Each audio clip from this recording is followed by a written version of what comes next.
Genesis chapter 44 and 45, starting with 44, a silver cup in a sack. Now Joseph gave these instructions to the steward of his house. Fill the men's sacks with as much food as they can carry, and put each man's silver in the mouth of his sack. Then put my cup, the silver one, in the mouth of the youngest one's sack, along with the silver for his grain. And he did as Joseph said.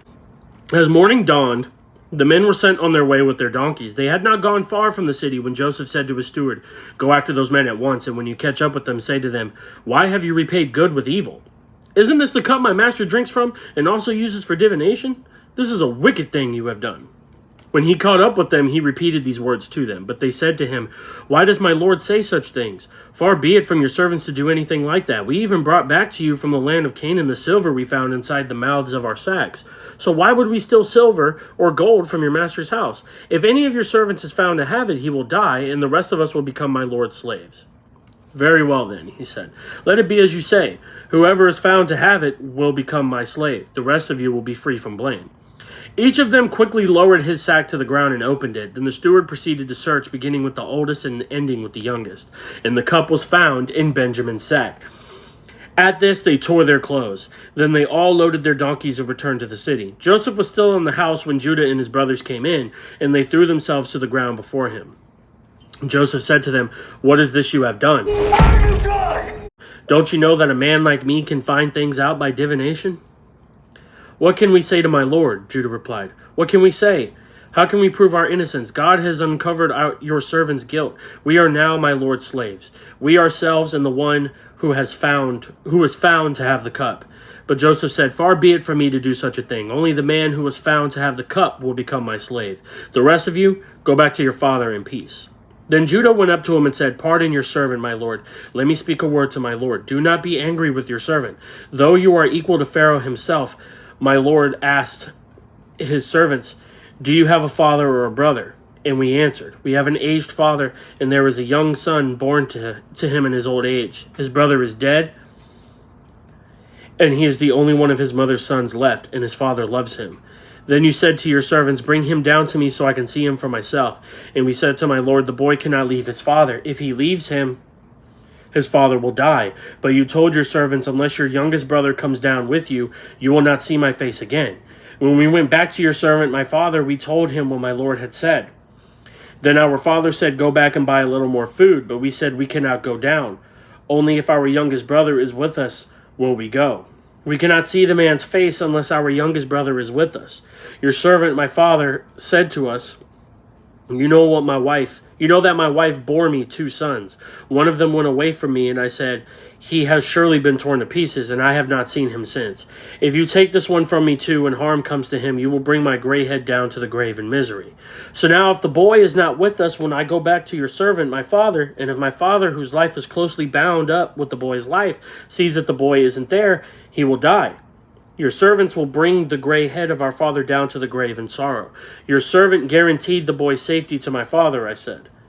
If I do not bring him back to you, I will bear the blame before you, my father, all my life. Now then, please, let your servant remain here as my lord's slave in place of the boy, and let the boy return with his brothers. How can I go back to my father if the boy is not with me? No, do not let me see the misery that would come on my father." Now, again, this is Judah speaking. He's now trying to take the place of Benjamin, so Joseph doesn't keep Benjamin and then Jacob die, from heartbreak from losing 2 of his favorite sons. So huge turnaround for Judah. Chapter 45, Joseph makes himself known. Then Joseph could no longer control himself before all his attendants, and he cried out, "Have everyone leave my presence." So there was no one with Joseph when he made himself known to his brothers. And he wept so loudly that the Egyptians heard him, and Pharaoh's household heard about it. Joseph said to his brothers, "I am Joseph." It's me, Austin! It's me, Austin! It was me all along, Austin! "Is my father still living?" But his brothers were not able to answer him because they were terrified at his presence. Then Joseph said to his brothers, "Come close to me." When they had done so, he said, "I am your brother Joseph, the one you sold into Egypt."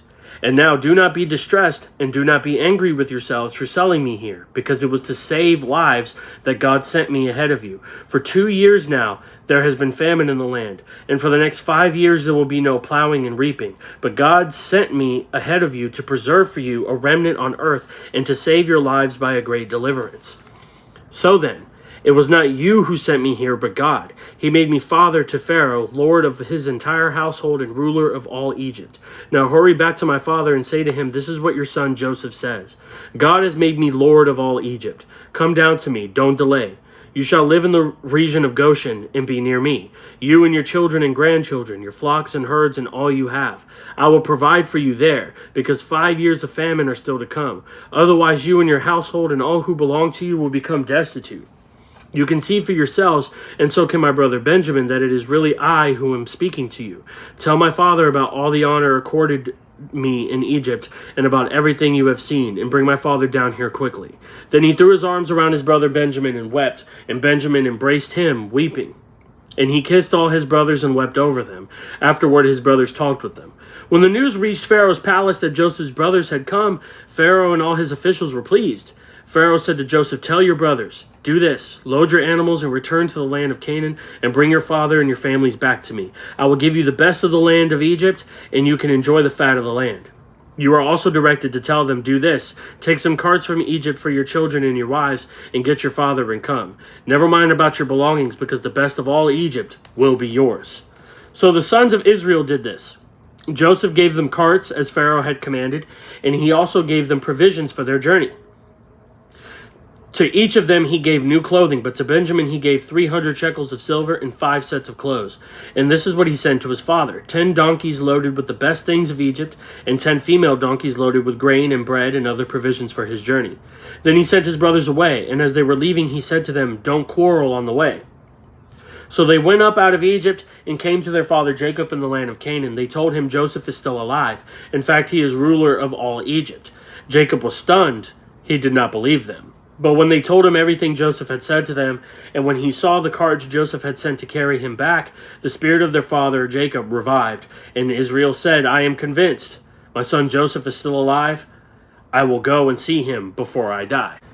Chapter 44, verses 1 through 12. As Joseph's brothers left Egypt, Joseph arranged for one final test. He had his steward put his cup, the silver one, at the top of the youngest one's bag.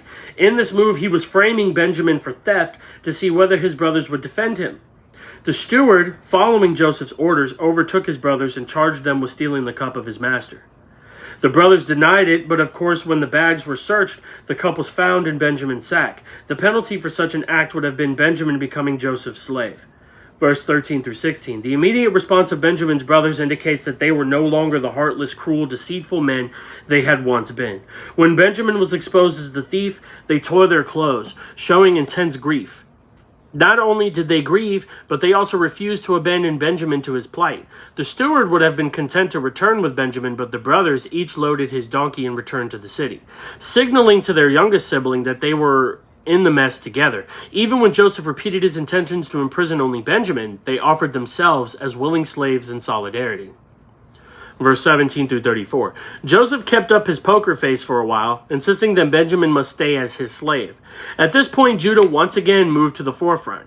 He had already stepped up to lead his brothers by promising their father to bring Benjamin back alive. At this point, he led them by giving an impassioned plea for Joseph to show mercy, both for Benjamin's sake and for the sake of his father Jacob. The pinnacle of Judah's appeal, the proof that he had truly experienced a change of heart, was the staggering offer he made to remain here as his lord's slave in place of the boy. Once Judah had been so bereft of virtue that he thought nothing of sacrificing his brother's life for his own convenience. Now he was willing to lay down his own life so another brother could be free. The character transformation was complete, and God was ready to carry out the next step in his plan.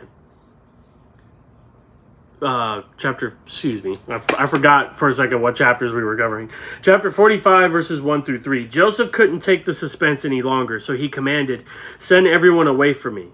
Then alone with his brothers, he revealed his identity, which may have included revealing his circumcision and thus confirming his descent from Abraham.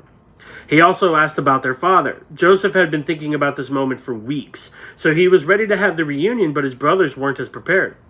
They sat in stunned silence, terrified in his presence. Joseph, the brother they had intended to kill, was now standing before them with all the power in the world, and to their surprise he was extending no vengeance, but mercy. May we follow his example. Verse 4 through 8. Joseph displayed varsity-level maturity next. Though he'd been imprisoned by his brothers without cause, he was able to see the hand of God in that evil thing the brothers had done. He said, "God sent me ahead of you to preserve life." The terrible string of events had all led Joseph to his position of privilege, just in time to save the lives of tens of thousands, and he had noticed the connection. Think about it. Had Joseph gotten his way at any point along this journey, he might have stopped God's plan. Had he not been sold into slavery, he wouldn't have been in Egypt. Had he not been falsely accused in Potiphar's house, he wouldn't have been in the jail. Had he not been in the jail, he wouldn't have met Pharaoh's servants. Had the cupbearer remembered him and had him released earlier, he wouldn't have been in a place where he could be easily summoned to interpret Pharaoh's dream. If any one of the links in this chain were broken, famine would have overtaken the land, killing countless people, including Joseph and the rest of his family. All the promises God had made to Abraham, Isaac, and even Jacob would have come to nothing. Joseph's entire life demonstrated the truth that Paul declared: all things work together for the good of those who love God, who are called according to his purpose. Romans 8:28. When God doesn't intervene in your life the way you want and in the moment you want, it may be that he is working behind the scenes to accomplish in his perfect timing something so much bigger and so much better than you could ever imagine. Yes, but also remember, you could be praying for something all day, all night, and it never happened because it is not in God's will for you. Something greater is. Verse 9 through 13. Joseph told his brothers to return quickly to their father and give him the news. He invited Jacob to settle in the land of Goshen with all of his children and grandchildren, flocks, herds, and everything else. Thus Jacob